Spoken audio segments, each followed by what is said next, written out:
Lee, when you think about ethical issues in intercultural work, what's the main issue that you feel we should be attending to?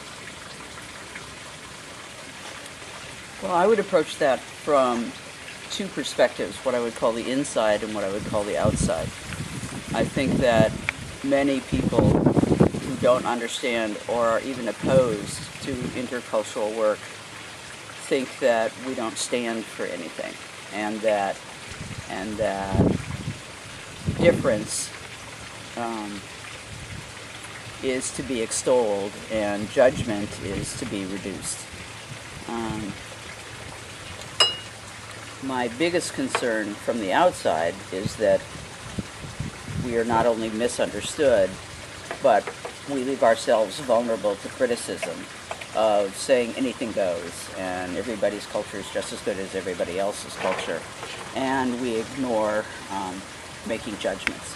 From the inside, I'm afraid that much of what has gone on in intercultural work, or sometimes the phrase diversity work, has also suggested that we don't need to take nuanced context into account, and that we don't need to take responsibility for making judgments about things that are genuinely good and genuinely bad. So I'm as concerned from the inside of our field as I am from the outside of people looking in, that if we do not take seriously the issue of contextual thinking, complexity in thinking, the complexity that is required to make ethical and moral judgments, that the field will continue to reinforce the outside's worst view of it. So, from your point of view, the ethical issue that we face is not only an ethical issue of being interculturally sensitive, but also an issue for the professionalism of our field. Absolutely, absolutely. Every profession that has earned the respect, both within and without, puts ethics at the forefront of its education and its training. I can't imagine that we could have a medical field without medical ethics, a legal field without legal ethics. A psychology, as you know, I'm a psychologist, a field of counseling psychology without the ethics that go along with that.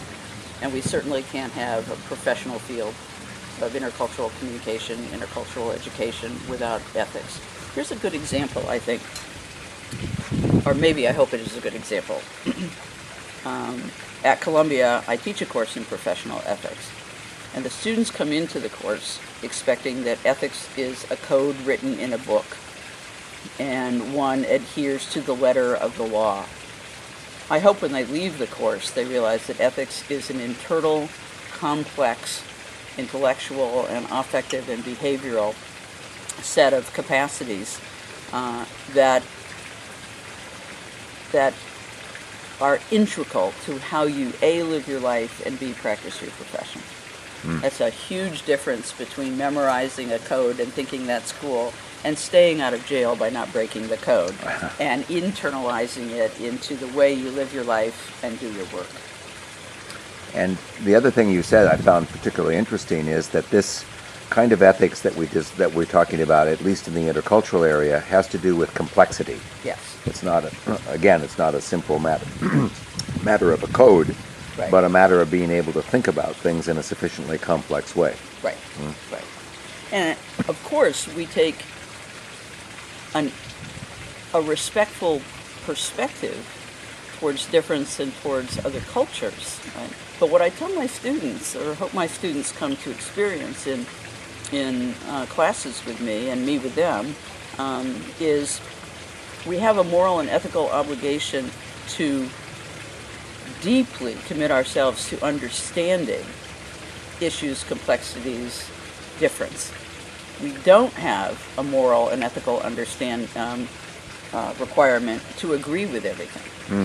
In fact, the moral and ethical requirement is to seek to understand, but not necessarily to mindlessly agree. So in other words, when you hear people say it's not bad or good, it's just different, don't make a judgment, that in itself could be an unethical position. In my own view, I think it is. Yeah. Yeah. And I think, in fact, if our educational experiences reinforce what you just said, Milton, okay, I think our training is unethical. Thank you, Lee.